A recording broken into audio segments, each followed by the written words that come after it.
Good afternoon. This is workshop number 259, Navigating the Ministerial Settlement System. This workshop is being both audio recorded, so when we get to the point where we have questions and answers, or if you have questions, please come up and use a microphone so that you can be heard. And also it is being video recorded for the Transitions Office by us so that we can have access to some of it later. So just be aware that all that is happening. I am the Reverend Keith Kron, Director of the Transitions Office. Now in my 7th year as the Director of the Transitions Office for our Unitarian Universalist Association, my 21st year of working for the UUA. And have been to any number of your congregations, sometimes even more than once or twice, and work with congregations in all kinds of different ways that they transition. And today we are looking at how congregations navigate ministerial transitions in this day and age. And I'm going to begin with some introductions, because one of the ways that the process is changing is that we have become more formalized with the regional staff. And now with each of the 5 different regions here in the United States, there is a regional staff person who will be overseeing the transitions work from the congregational side in each region. And if you all will just stand and hold up your hands, there's Andrea Lerner from the Central East region, Reverend Sarah Schur from the Pacific Western region, and the Reverend Marta Valentin there in the back from the New England region. Reverend Christine Purcell from the Southern region and Reverend Lisa Presley from Mid-America are not able to be here with us today. But we are your partners as you go through the ministerial transitions process, a process that is changing. I'll give you just a little bit of history, which will help you understand in some ways how it is changing. It used to be that a congregation, when it learned that it was transitioning, would notify our office, and they would be set up years ago, we're talking more than 30 years ago, with a list of names for someone who could become their next minister. Then, sometime in the late 70s, the early 80s, it was discovered that maybe something like an interim minister would help make the process a little bit easier for congregations. That congregations, if they had some time to reflect, wouldn't completely expect that their previous settled minister, their next settled minister, be exactly like their previous settled minister. So the interim ministry process came in, and that alleviated that sum. It still exists today in 2016. We'll talk about that a little bit. More and more in the process, congregations are trying to figure out what kind of ministry they need next. And do they need more than one minister if they're a larger congregation? Do they need full-time ministry? What's the kind of ministry that's going to best serve them well? Do they need interim ministry, and how long? Have they discovered that they are, in fact, a true fixer-upper and may need more than a couple of years to transition to their next settled ministry? And we're here to work with congregations throughout all the process. A ministerial transitions happens before most people know it. It happens when the minister decides that they are going to leave a particular congregation. The most underrated act of ministry is knowing how to leave. Nothing determines how a congregation remembers a ministry more than how the minister exited. A good minister can wipe away years of good service with a bad exit. A minister who spends their time at the end of their ministry working on saying proper goodbyes, acknowledging the work that the congregation has done together, telling the congregation that they will have a future beyond them and it will be a good one. See that in particular in longer case ministries. Does a congregation and their ministry a really good service?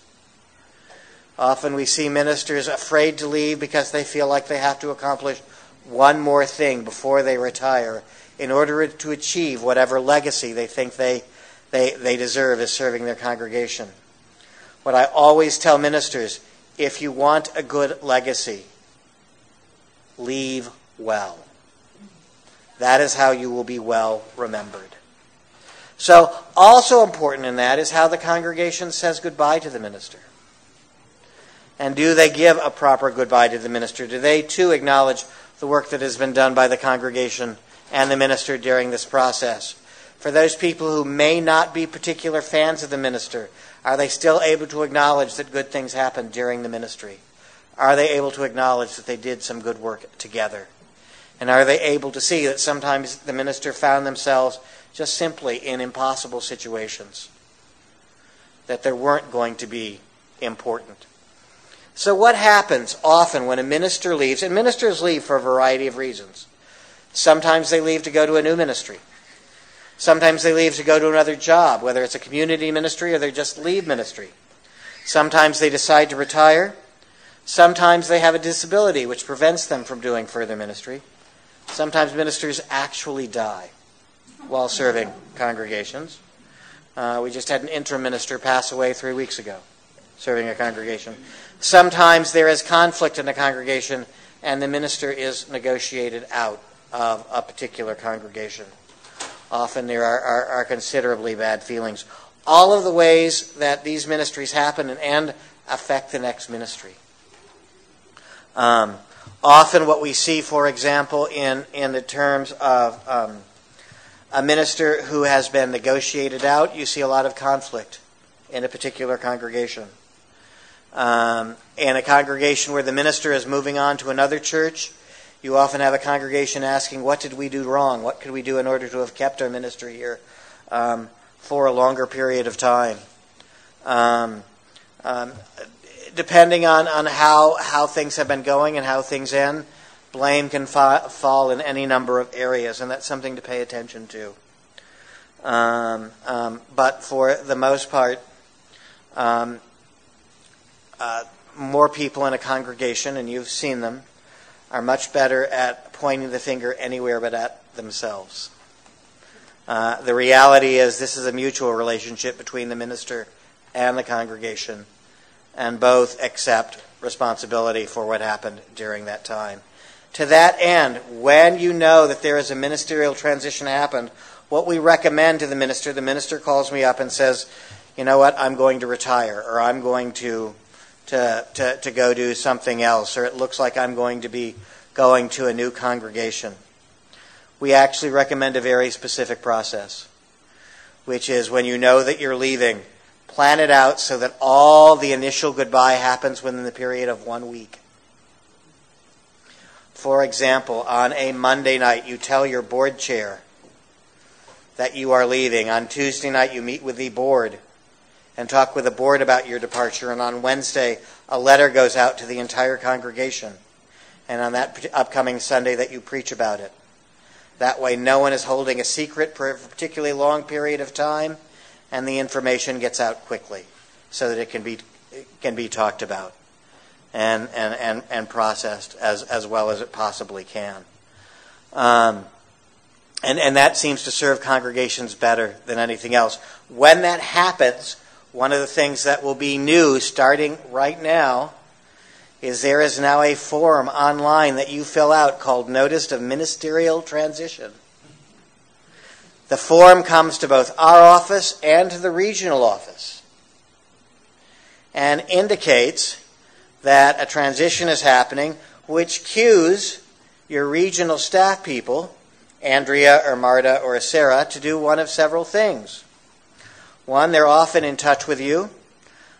Two, they appoint a regional transition coach to work with you throughout the entire search process. The question was, who fills out the form? We recommend it come from the church president. Sometimes in larger congregations, the church administrator. And then the regional coach comes in and they become the point person to work you through the entire transition start process from start to finish. One of the first things they do is they arrange for what are called exit interviews. These are surprisingly important. The coach arranges either for themselves or for someone else to come in and interview both the outgoing minister and the board and other leadership of a congregation. It's a chance for everyone to reflect on the positive nature of the ministry and to begin to think about what might be needed next. Often for a congregation in conflict, it is often very important for a congregation to do the exit interview. It is there that people, even on the board, discover that none of them all held the same opinion. And that there are a variety of opinions that exist within the congregation, and that's where actual, if the ministry has not ended well, healing begins to occur. And people begin to come together. Also at the time of the notice of the ministerial transition, oh, by the way, both for the congregation and for the minister, you complete these exit interviews, and then they are shared with my office, with the regional staff. The congregation's interview is also shared with the minister. The minister's exit interview is also shared with the congregation. It's a chance just for reflection on everyone's part. A chance for us all to learn. At the same time, if you're moving toward an interim ministry, part of the reason the form comes to me is to work with you through the interim ministry process. Now, how many of you have heard someone in your congregation ask the question, why do we need an interim minister? Why can't we just get another minister right away? Well, let me give you some talking points, some things to think about. One of the things that we notice is that congregations need time to transition. And there are any number of important elements that need to happen in a congregation's transition that help them move for improving the odds that the next settled ministry will be a good one. Often what we notice is that a congregation needs about 6 months of what I refer to as grieving before they're ready to move forward to what is next. Now, the grieving can be in many different forms in many different ways. There are people who actually miss the previous minister. More often, what they miss is the way the minister did things when the interim minister comes in and doesn't do them in the same way that the previous settled minister did. Often there is conflict around that. The reality is you'd rather have conflict with that with an interim minister who is pre-fired than with someone who you want to develop a longer time relationship with. Because regardless of who you bring in, they are not going to be a clone of the minister you had before, and they're going to want to do something differently. And so one of the tasks of interim ministry is for the interim minister in the congregation to be present to all of these changes and to realize that they're all going to happen. Often the interim minister also comes in and helps with the grieving in other kinds of ways, because not only is there sort of a, we miss this and the way that it was done in the past, but we also really have this idea that the congregation was exactly the way it needed to be when I entered into the congregation. And so therefore everyone new is best served if the congregation is exactly like it was when I entered it. Except, of course, for the things that I think need to be changed. And there are a lot of different opinions around that. So the interim minister comes in and often absorbs a lot of the changes that happen around all of this. And then usually after a period of time, there are people in the congregation who are able to begin to look forward as to what might be next. What do we really need to tune up? What do we need to focus on? One of the common stories I hear, it's quite interesting, the stories that I hear, is that one of the jobs of the interim minister is to say things like, I will not be the person who locks up the building every night. That job will have to fall to someone else. Or I am not the person who will make sure that the order of service gets typed. or whatever particular way had been worked out over a period of time, that this is not something that I want to see a new minister saddled with, but the way things have evolved in a particular congregation, the way they play out. Again, that often takes some time to work it out. And then the congregation also begins to look toward, okay, what's our new identity? Who can we be in the future? Now, what's interesting is this takes time, and it doesn't happen for every person in the same way at the same time. There will be people in your congregation, for as soon as the minister announces that they are leaving, they're on to whatever's next.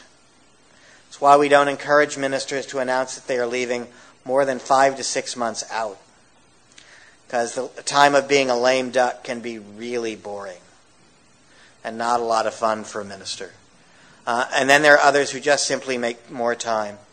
Usually 6 months into the interim ministry is when we see a congregation really ready to make a turn toward what is next in their new ministry, and really begin to look ahead and really begin to tuning up the various things that need being tuned up, learning new things they need to learn, exploring ideas of things that they need to explore in terms of moving forward. We also really recommend to a congregation that you do not elect your search committee until the interim minister is on site. Here's why we do that. If you elect if you elect a search committee before the interim arrives, you have a whole lot of people who are being elected in exact reaction to the minister who is just there. I will argue that one of the most important days of interim ministry is the first Sunday the interim minister is in the pulpit and the congregation realizes that life will go on. Now, on some level, most people knew that. On another level, it's just sort of like we are now into a new phase. And I think it's much better to elect a search committee when you're in this new phase, as opposed to people either clinging or automatically repelling everything from a particular past. The less reactive a search committee is, the better they will be able to represent the congregation. We also have a very specific process that we recommend for the election of a search committee. For example, it used to be, we wanted to be that it's like, all right, we need to make sure someone from religious education is on the search committee. We need to have someone from finance on the search committee. We need to have the various pieces of the church represented. It is far better to have a search committee, ideally of 7. It can be as few as 5. It gets a bit cumbersome when it's 9. Who the congregation looks at all of the members and go, I trust that person to represent our entire congregation in the search. So here's the process that was developed for those of you in larger congregations who think we can't do that in a large congregation.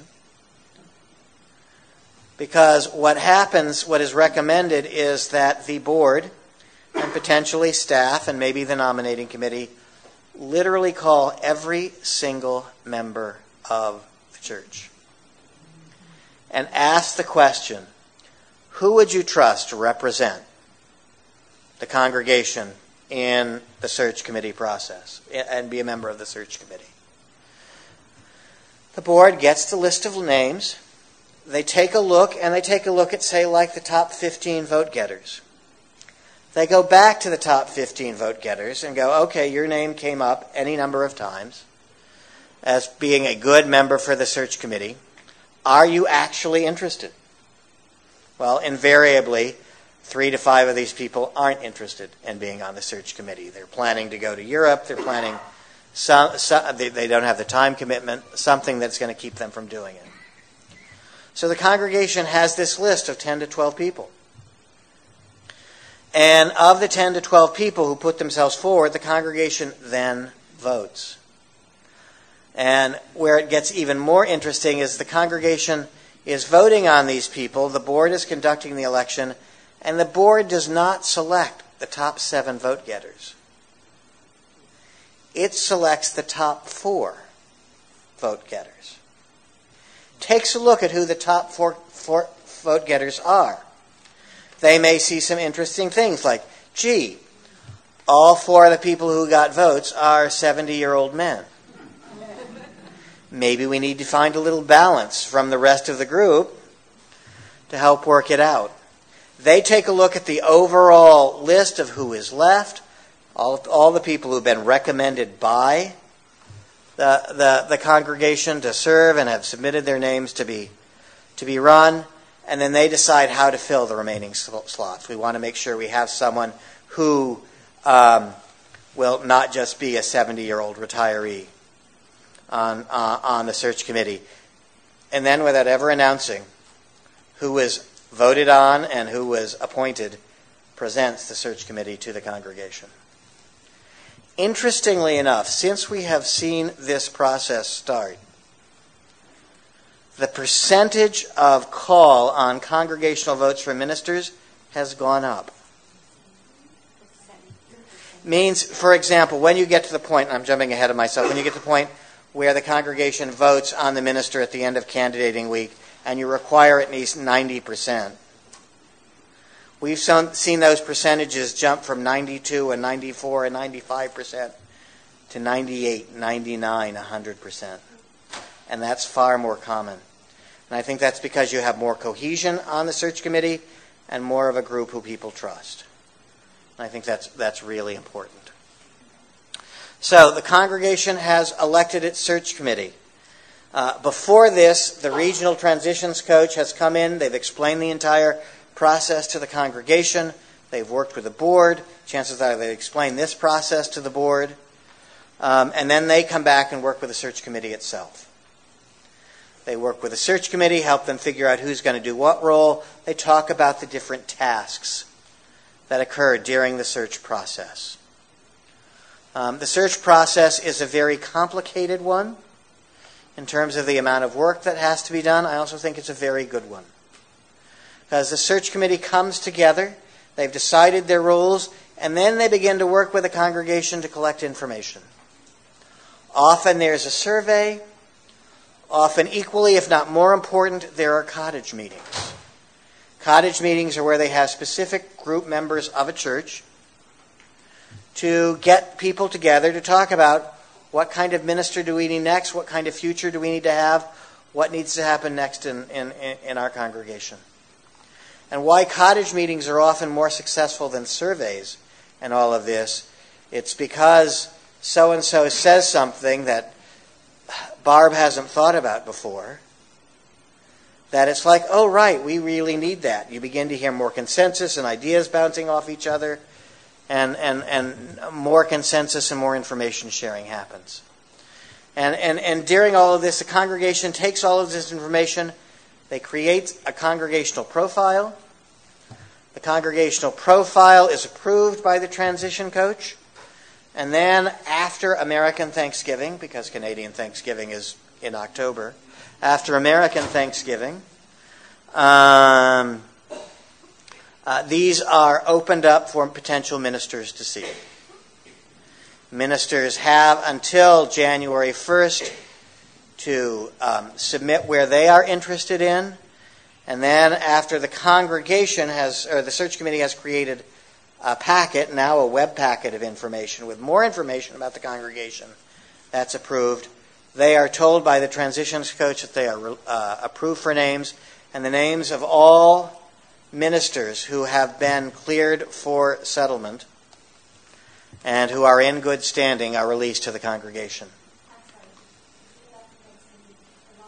At the end of November, the 1st of December, there's stage 1 of the search process where the congregation within the settlement system creates a profile of themselves. Stage 2 of that is they create a website for the search. Both parts need to be approved by the transitions coach. When the website is approved, then the transition coach says, as of no earlier than January 2nd, the search committee may now look at the record sheets of all the ministers who were interested in them. Now, the piece about good standing is important. This is where the UUA works to serve. One of the ways the UUA works to serve our congregations.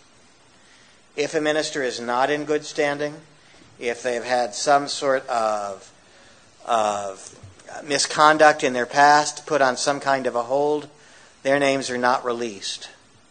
So it's only ministers who have basically been cleared by the UUA whose names you will see, for whatever reason.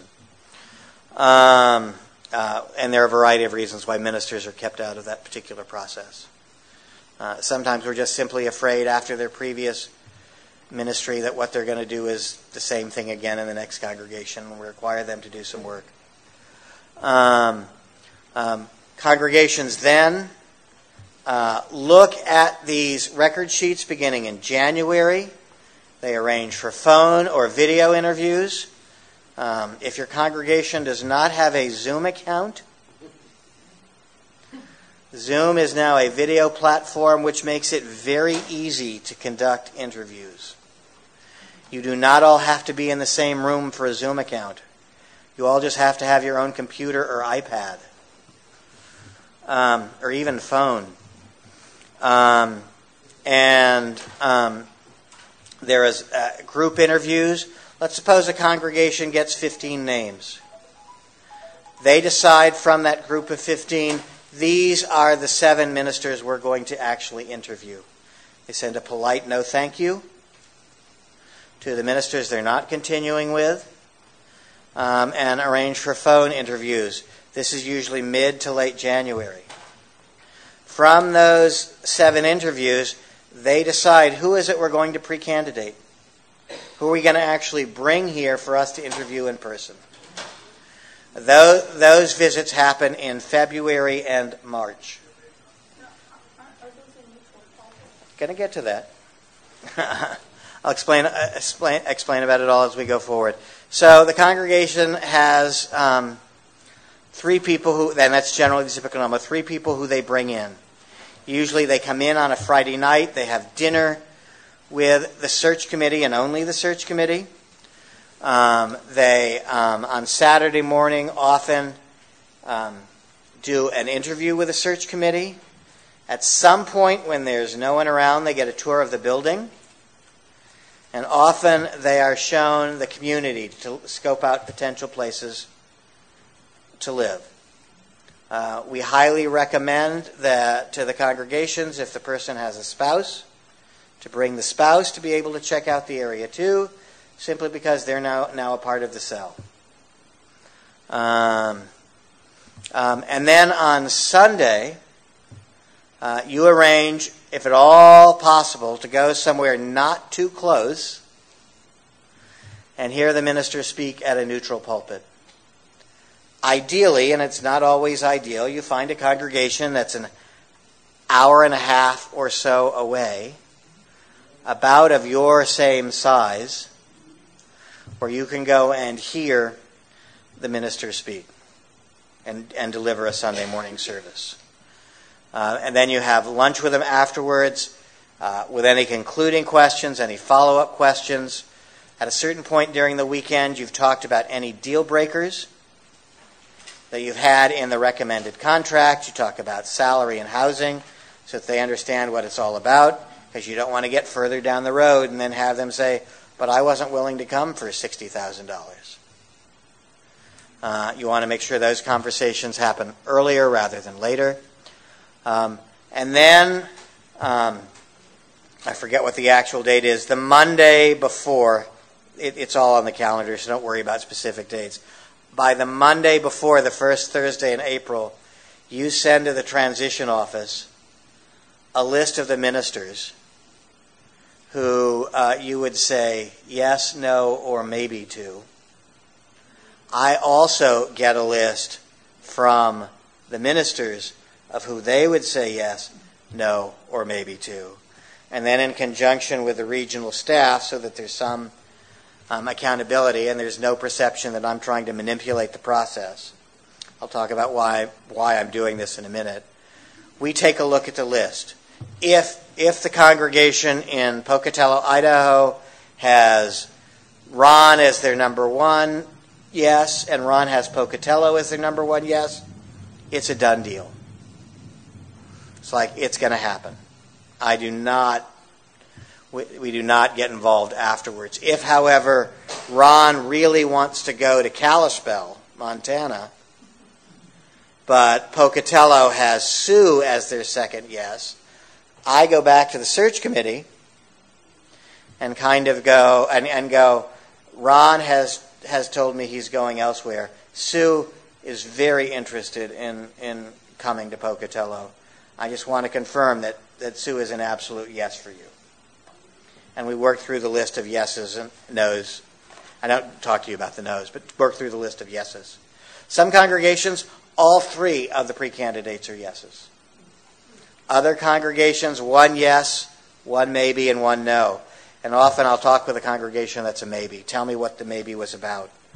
And in one case last year, I actually had a conference, an entire Zoom call with the search committee about their concerns about a particular minister, to get them to think about how they want to frame it and what kind of additional research they wanted to do.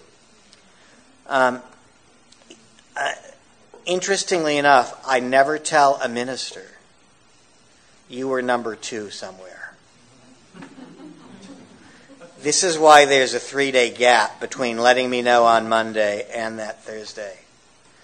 And I let the ministers generally know by late Tuesday or Wednesday, by the time all of this is worked out, this is where you're going.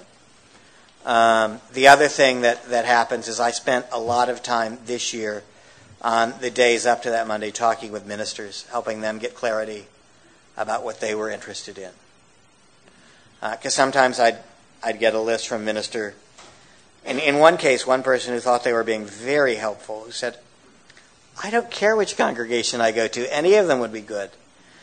And I'm going, okay, just pick one for me, would you? I understand you're trying to be useful, but on the other hand, I need some sense. Because in this case, they all had you as number 1. I'd already gotten their list. Here's the reason I moved for this process. The first several years I did it, we had sort of an open system where at the first Thursday in April, then it was in March, but on that Thursday when you could extend the offer, the search committee just called. And often the minister would say, what happens if my number 2 calls before my number 1? How do I handle that? It's sort of like, well, you don't pick up the phone until 12:30, and then you call back. And so there was this entire juggling process of trying to make it all happen in a way. Then congregations began and ministers began sort of hinting strongly to each other. And all of a sudden people would discover that, wait a minute, this feels kind of unfair. So in trying to make the process as fair as possible, and then the last story about this that really sort of put me over the edge. I had been told by one minister they were going to one place at 11:50 on that Thursday. The congregation, another congregation where the minister had not said they were going, came back to the minister and said, we just upped our salary and housing by $5,000. Does that change your mind? And the congregation that thought it was getting a minister the day before all of a sudden lost a minister because someone was enticed by $5,000.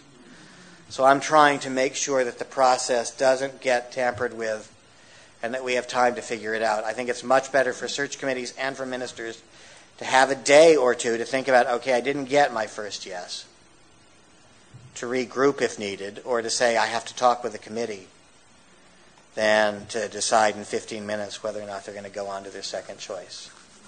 I had fewer complaints in this year's cycle by doing this than any of my previous 6 years. The only complaint I had, and I understand it, and I figured out a solution, was I had a congregation say, we were disappointed that the minister already knew. So now I just simply tell all the ministers, act surprised when they call.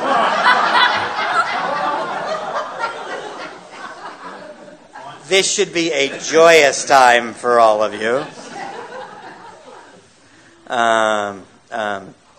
But for the most part, most people are just pleased that it happened, and that they found a search.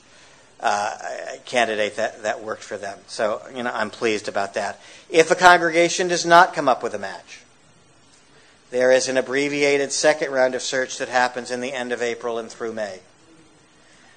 Most of the time, about 50% of the congregations that go through the process find someone in the second round. This year, unlike any other years, and no two search years are alike, I've learned, we had 13 congregations in a second round of search. I'll talk about numbers in a minute.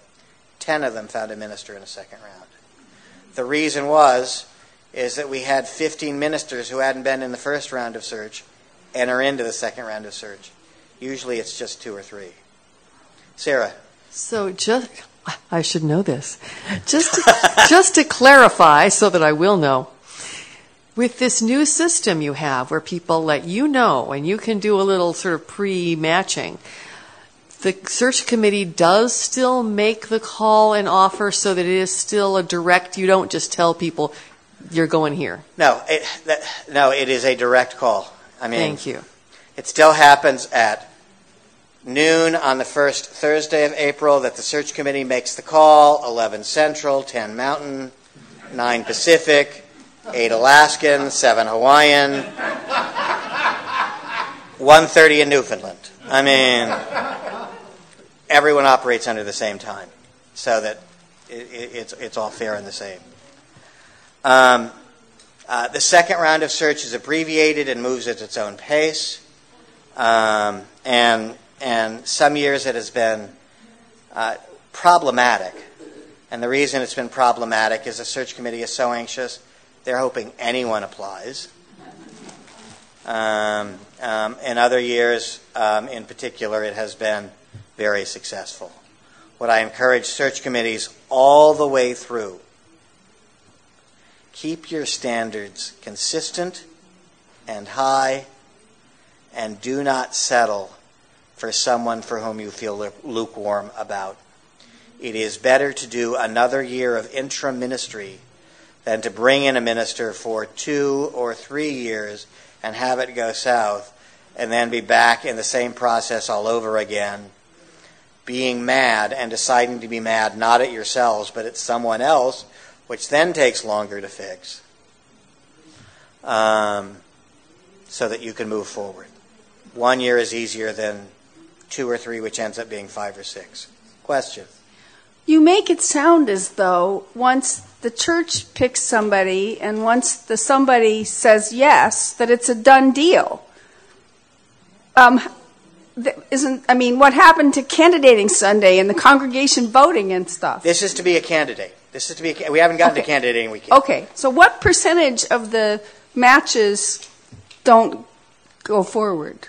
Just out of curiosity. I have had 3. Let me give you some statistics. Just because this is a good time to do that. Most years we have around 50 congregations in search for a settled minister. Last year we had 70, which was for looking for full-time ministry. That put a huge strain on the system. The previous 5 to 6 years that I've been in the office, we've had between 110 and 130 ministers in the search process. This year, through the first round, we had 92. That's why we had 13 congregations enter into a second year of search. Next year, we have, at the moment, 51. That number is going to go down because congregations will drop out. Congregations looking for full-time ministry. That's fairly normal. That's fairly average. I'm already looking forward to next year because it's not nearly as tiring as this year has been. The year after that, we only have 36, which that number will go up.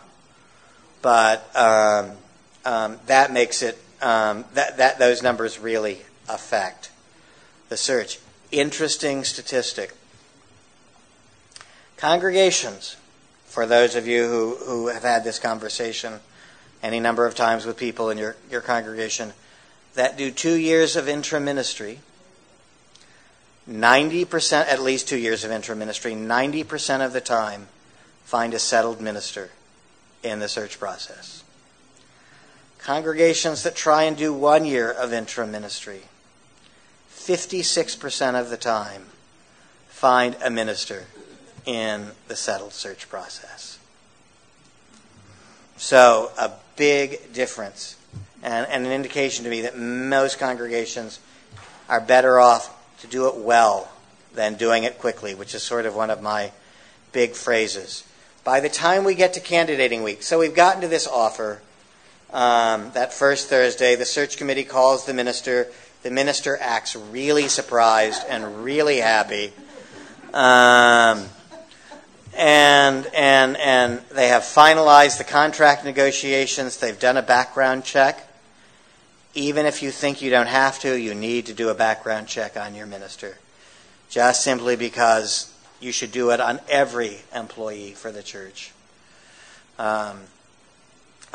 The candidate's name gets announced. People look at the website of the minister.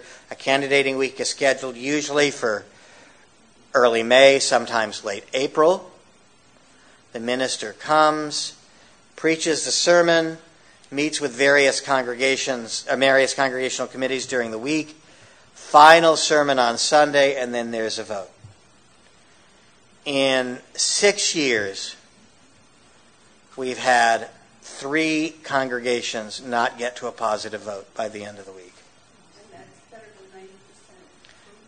than 90%. 3 congregations out of around 300 in 6 years. So that's 1%. Because for the most part, the search committee has done the work. The congregation has met the minister. They like the person.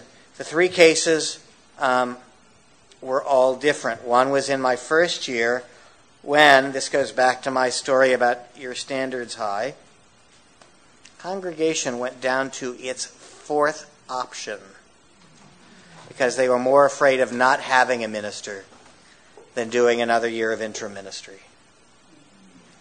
And by Friday of the candidating week, everyone knew it wasn't going to work. So they didn't even vote. The minister just stopped. The interim minister came in. We worked with the congregation through another year in the process.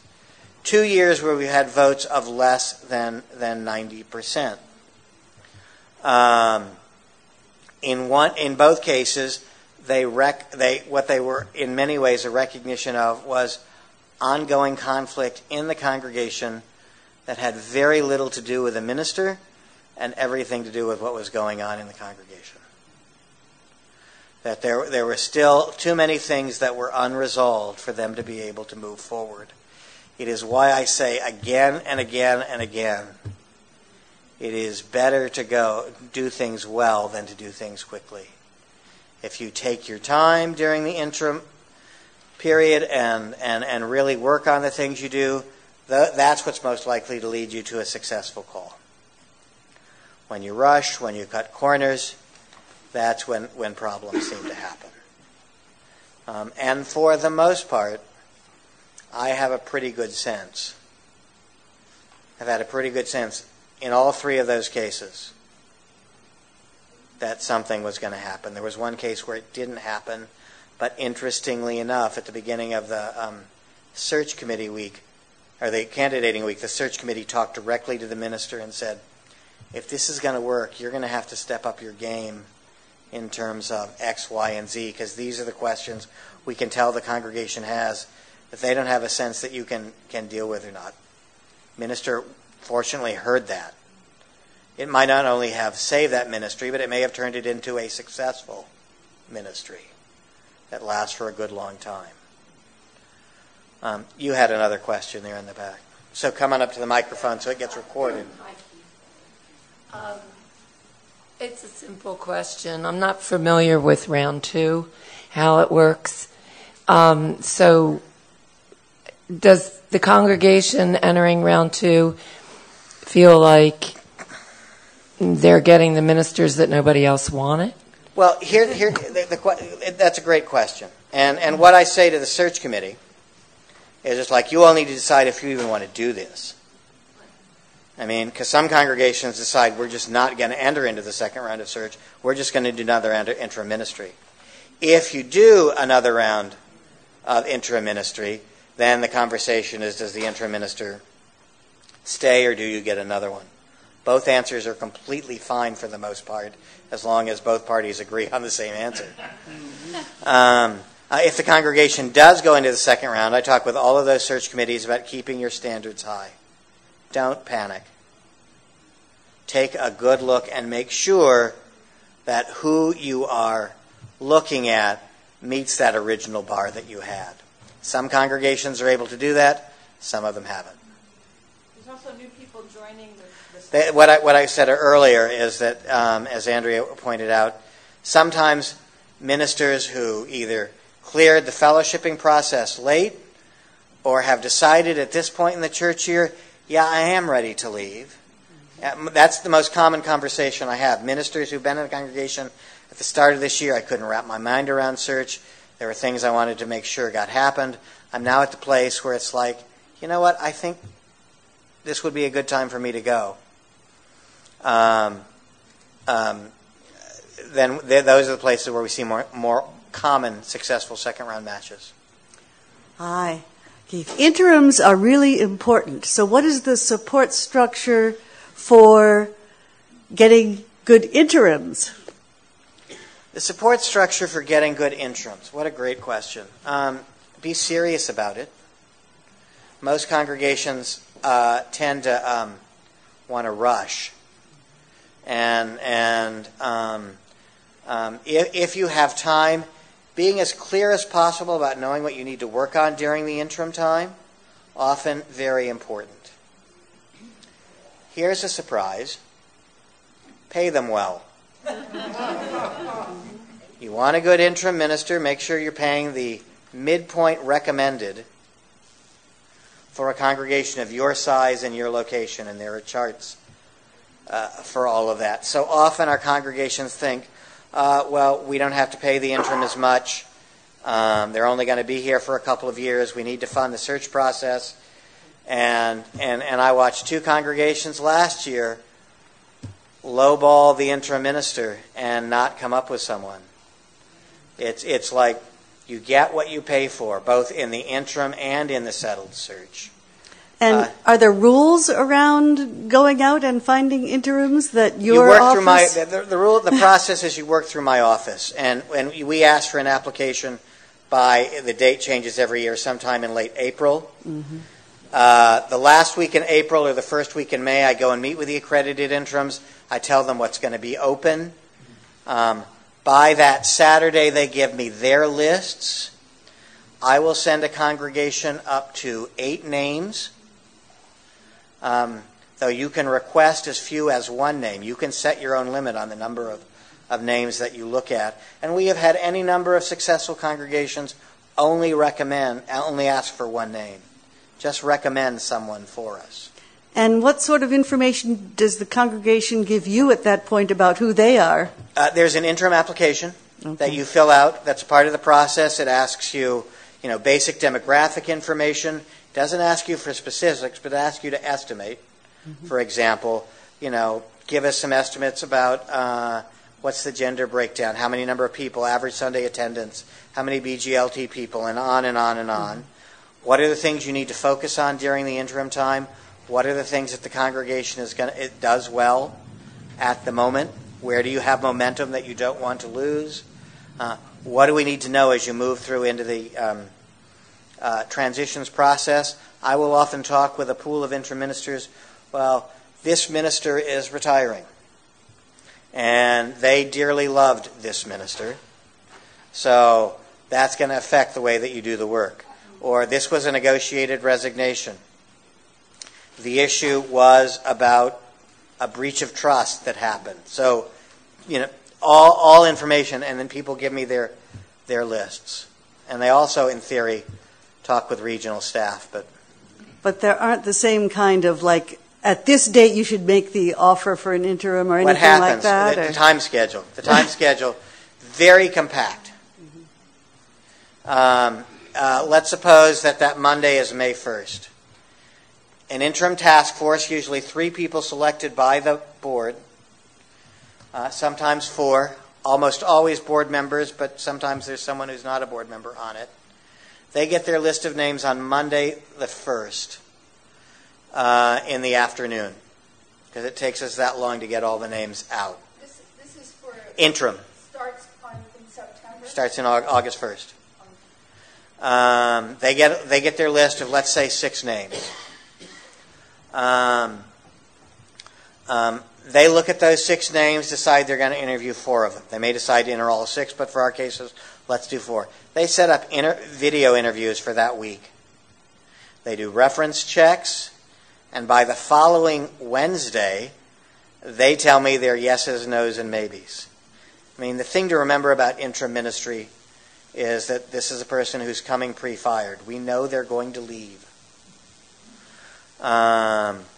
We always recommend to congregations that when looking at your interim contract, even if you're doing 2 years, write the contract so that it's 1 year with an option for a second. Some congregations are just simply better served by 2 different interim ministers than they are by having the same person for 1 year. Sometimes it's just clear that to the interim minister that they are not the interim minister that the congregation thought it needed. One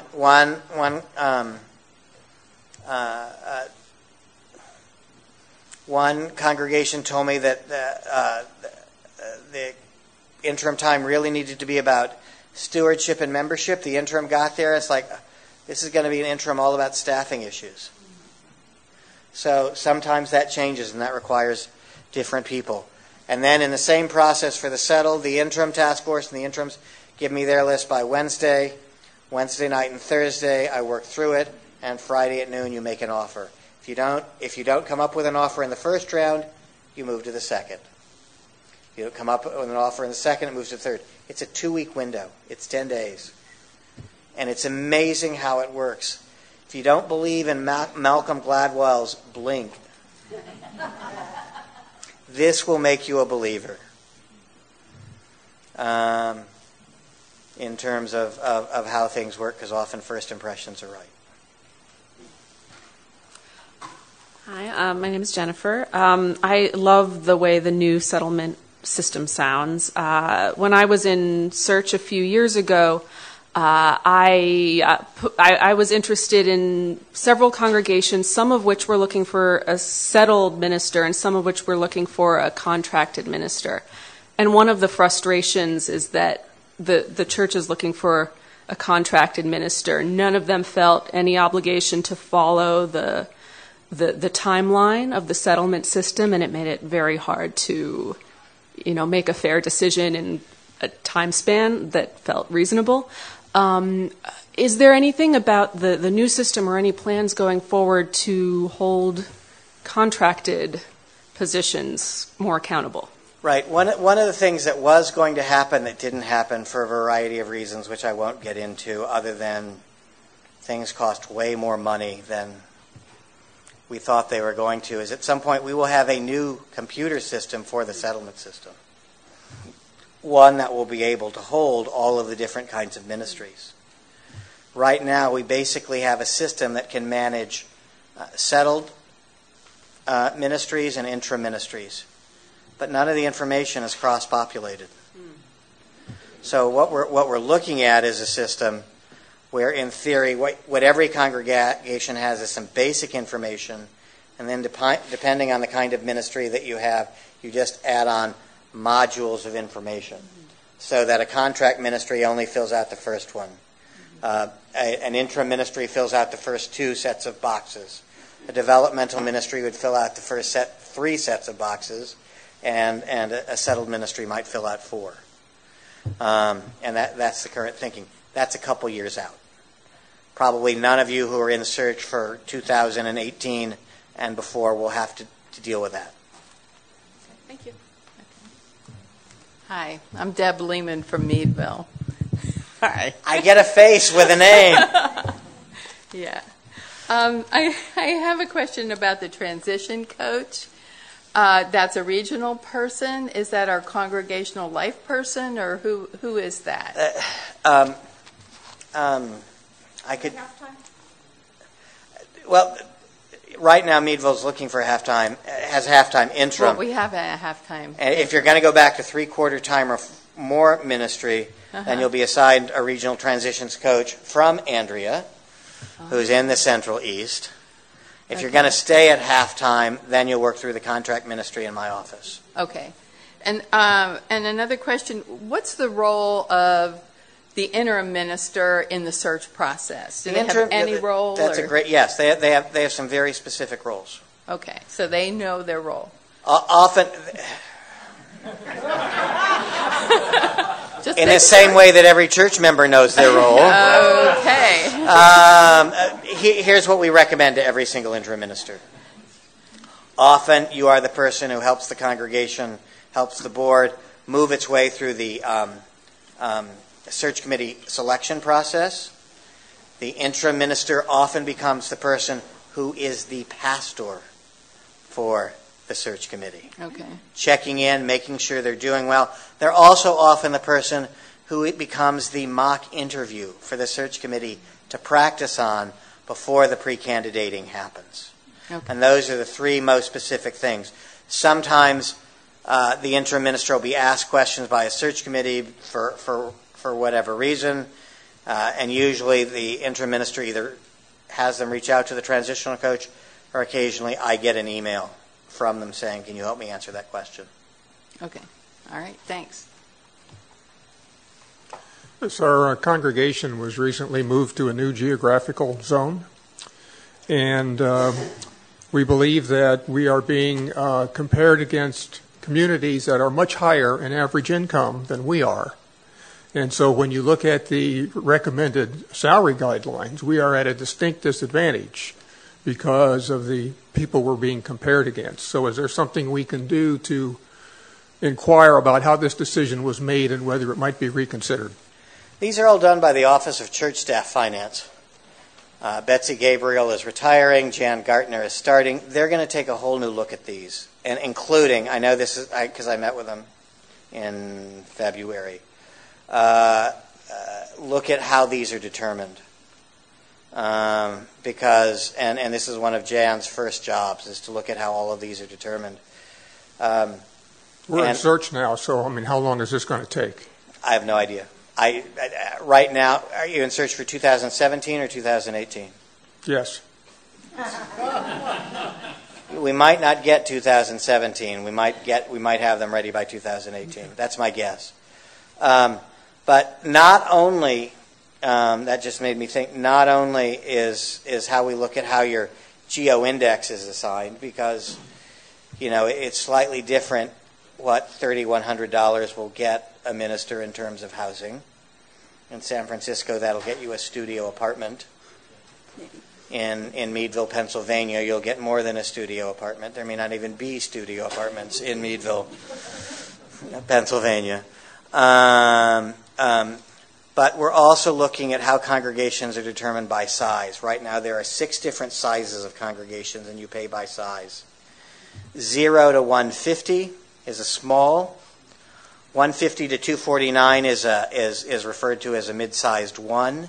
250 to 349 is a mid 2. 350 to 499 is a mid 3. 500 to 749 is a large 1, and 750 and up is a large 2. We're going to go down to certified members. We're going to go down to 4. It's going to be 0 to 150.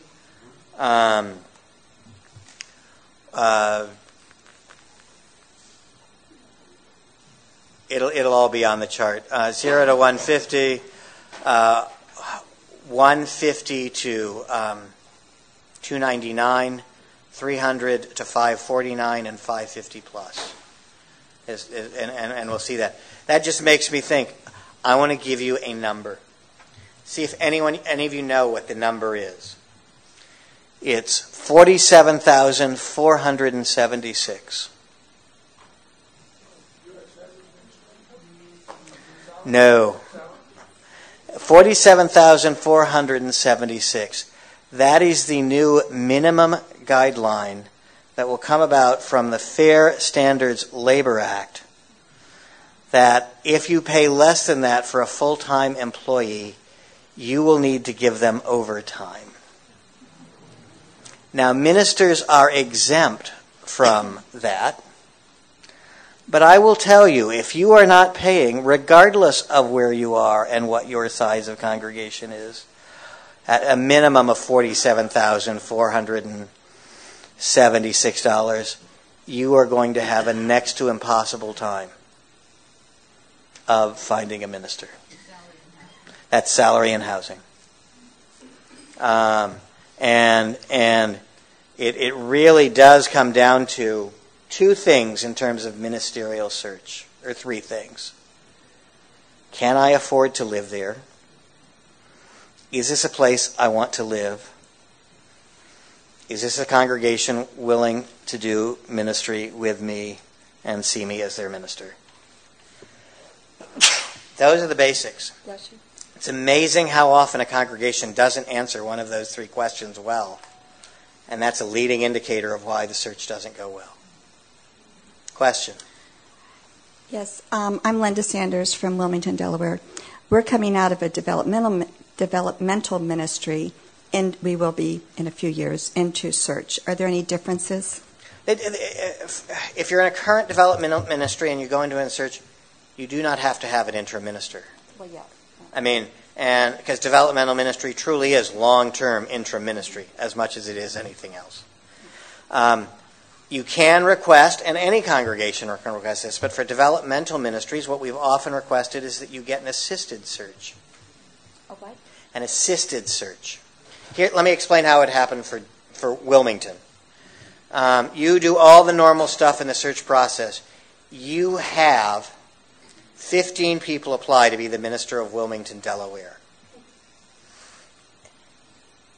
But instead of your getting all 15 names, Andrea, myself, and David Pyle, or whoever we take a look at the list for you and screen it down to 6 for you. Here's why we do that. I don't know that it's going to be true for Wilmington, but in some congregations do a really great job of picking the wrong minister. They have a history of doing this. Congregations with a history of clergy misconduct are spectacular at picking the wrong next minister.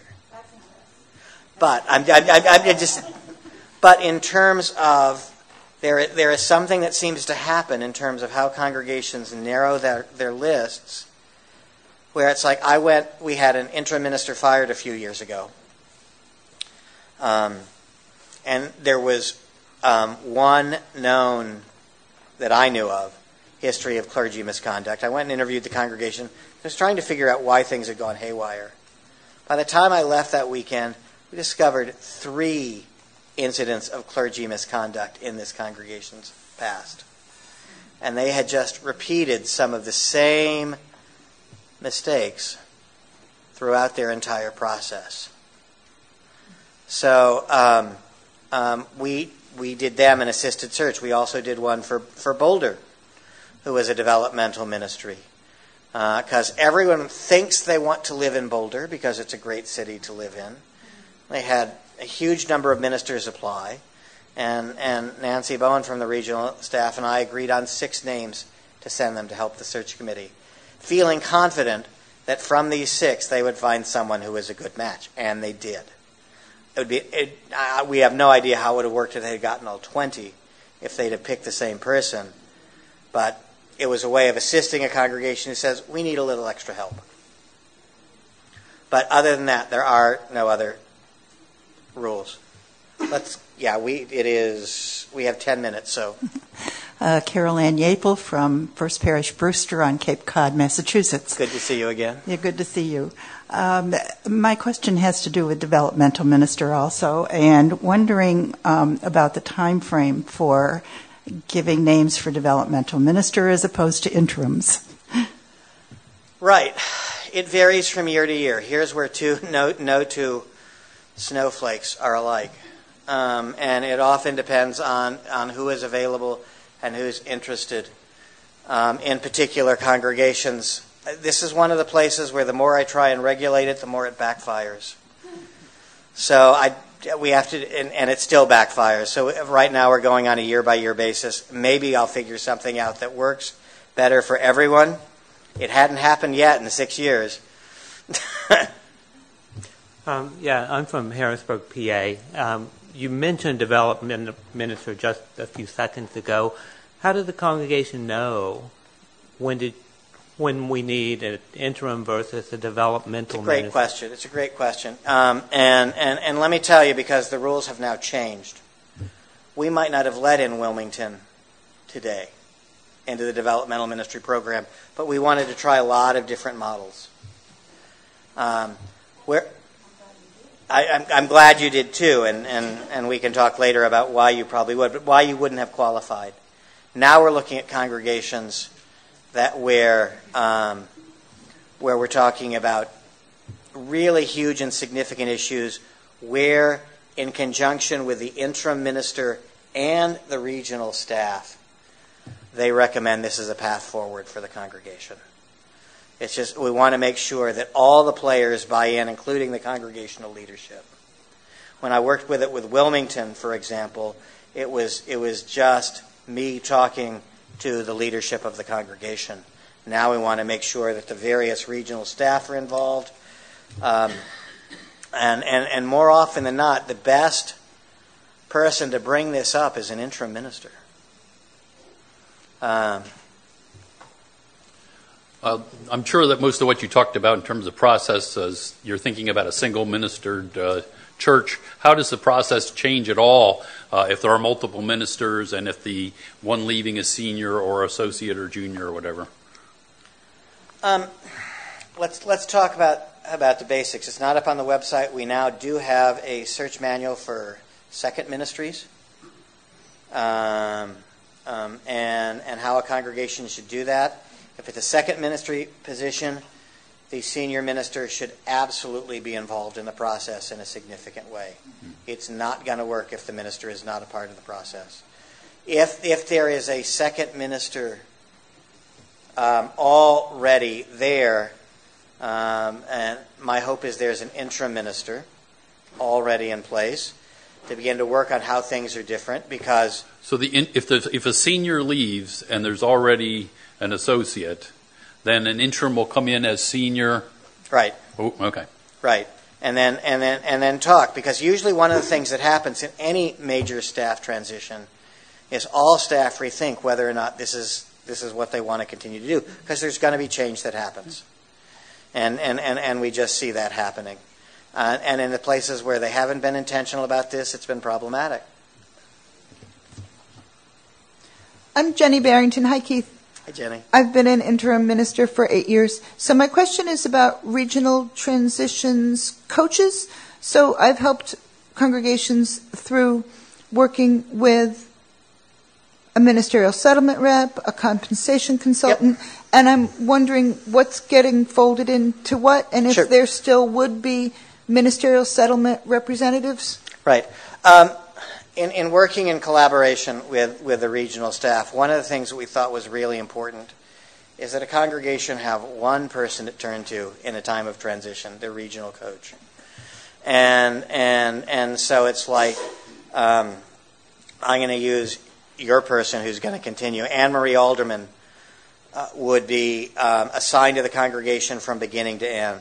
She would coordinate the exit interview. She would coordinate interacting with a compensation consultant.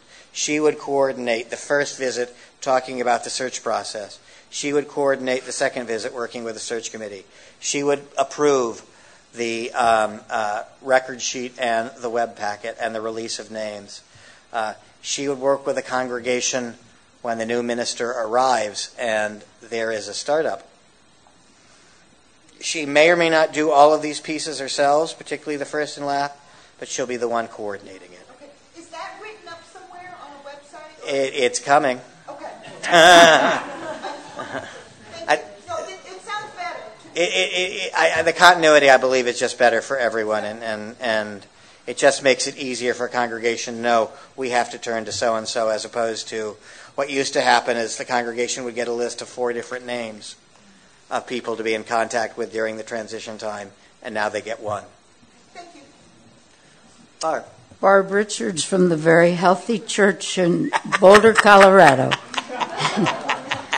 I just wanted The prototype, by the way, for developmental ministry is Boulder, Colorado. We are the star. And you need to clone the man who helped make it happen, and that's not possible. But what I would tell you that we were told before from God-loving John Weston is in all the history of our church, we had never loved a minister when they came, in the middle, and when they left. And that's why we were offered the option for developmental.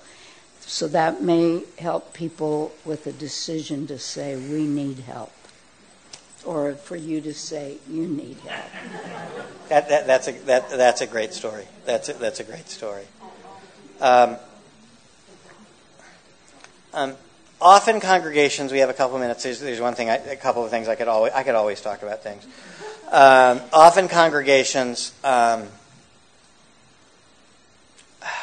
to, in part of their process, is talking about startups made me think about it. The first year of your ministry with a newly settled minister, there's one thing I think that should be paramount in what you work on, and that's the building of trust. Nothing will shape the rest of that ministry more than how trust gets built. That doesn't mean you don't do anything else, but you just be very attentive to how trust is built between the congregation and the minister. Often congregations that are part-time, particularly less than three-quarter time, get a contract minister. This is someone who is contracted on a year-to-year basis. There's a slightly increasing number of congregations wanting a full-time contract ministry. They want to do it as a quote-unquote ministerial tryout. Do we like the minister? So we'll do it for a year, and then if we like it, we will do it for another. You are perfectly free and willing to do that, and in some cases you should do that.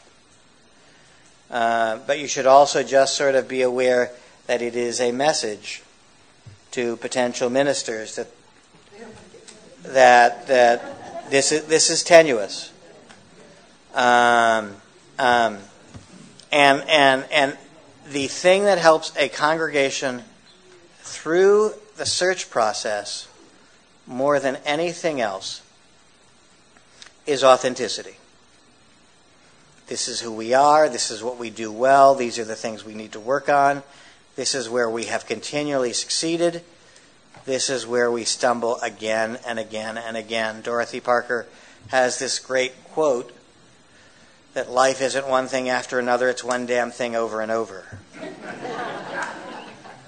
And so often what we see in congregational life is a repeat of coming back to that one thing over and over again. It's the same thing that sort of trips a congregation up. Being aware of that is very useful. Because a congregation our minister would rather know that we have been talking about growth for the last 40 years without resolution than be told by a congregation, oh yes, we want to grow, and then walk into that congregation and discover that the conflict is going on. You're just going to attract a different kind of minister for each situation, and which minister is going to serve your congregation better? The one who knows what they're walking into. So, last question, and then we're done. Well, this is a completely off-the-wall question, so hopefully it will kick off some discussion. How often do you have congregations that go rogue and say, we're not going to do this settlement stuff, we're going to hire that person who's not in fellowship, and we're going to ordain her?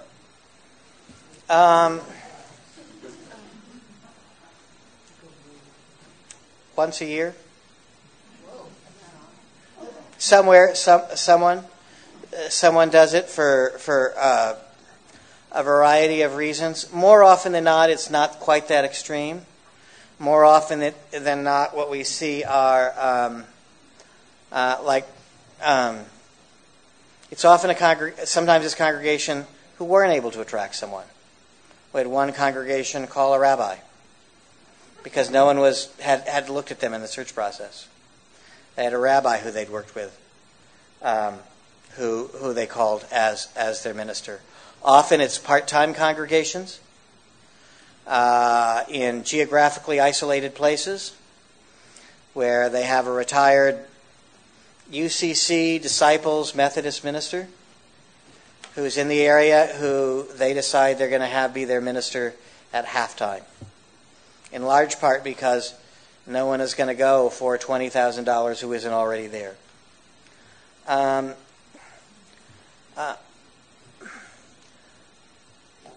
More often than not, what we see are congregations try and work the process to their advantage in varying degrees of variance than actually going outright different.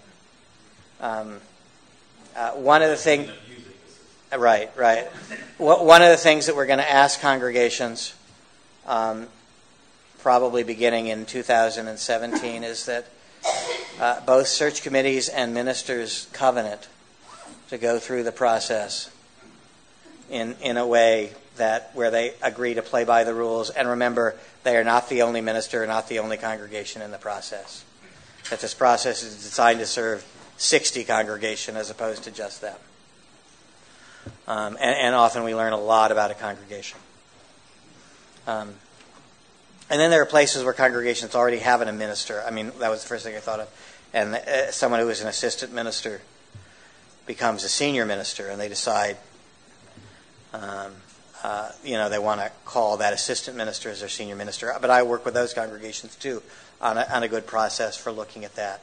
Because what we won't do is create a system, which congregations often want, where they look at the assistant minister and other ministers who apply at the same time. In order to have a level playing field, we want everyone to feel like they have the same shot. Let me just say to the congregations, do not hesitate to reach out to your regional transition managers with questions. Some of you I know I will see Saturday morning at the search committee orientation when we'll go into this in greater depth. We will have new manuals coming up by the end of the summer for the settlement handbook and the transitional ministry handbook, which will reflect some of the things that Jenny was talking about in all of these processes. So it's all coming. Do not hesitate to be in touch with questions.